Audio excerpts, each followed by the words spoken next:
انا عامل خدمات معاونه بالتربيه والتعليم، ما تحصلتش على قدر من التعليم وما معيش غير شهاده محو الاميه. اصل الشهاده سلمتها فين؟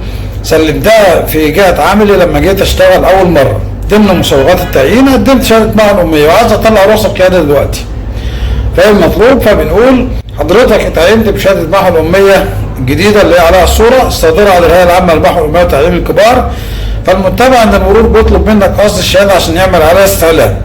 بما انك انت اتعينت بموجب شهاده محو الاميه، يبقى تختم شهاده محو الاميه اللي في ملف خدمتك بختم الشعار الخاص بجهه عملك، وبتجيب بيان حاله وظيفيه بحيث تعرف تطلع رخصه قياده الخاصه. يبقى سواء رخصه قياده خاصه او رخصه قياده مهنيه لازم يكون فيه مؤهل دراسي او شهاده محو الاميه الصادره عن مين؟ عن الهيئه العامه للمحو الاميه وتعليم الكبار.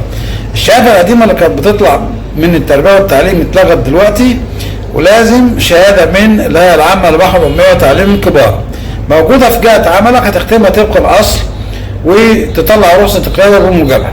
تمام كده؟ طب لو انا مثلا عامل خدمات معاونه وبطلع رخصه مهنيه، ايه المطلوب؟ فبنقول طالما حضرتك موظف عام على راس عملك بتجيب موافقه جهه العمل على استخراج رخصه قياده مهنيه، بتشترك في نقابه عماليه، تشوف العمال اللي في الشغل بتاعك العاملين بالتعليم والبحث العلمي اللي هم السائقين بيجيبوا الشهاده من هناك. يبقى انت حضرتك شغال في التربيه والتعليم هتجيب شهاده من نقابه العاملين بالتعليم والبحث العلمي انك عضو نقابي كنقابه عماليه، وموافقه جهه العمل على استخراج الرخصه المهنيه. طيب موافقه جهه العمل مكتوب فيها ايه؟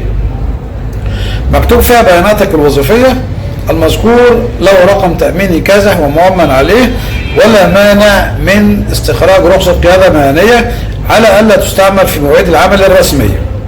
يبقى هجيب موافق جهة العمل على استخراج الرخصة، كده كده متأمن عليا في جهة عملي، هشترك في نقابة عمالية. طبعا بما إني موظف ماليش فيش، المرور بيكتفي بجواب جهة عملك وفقا للائحة التنفيذية لقانون المرور. تمام؟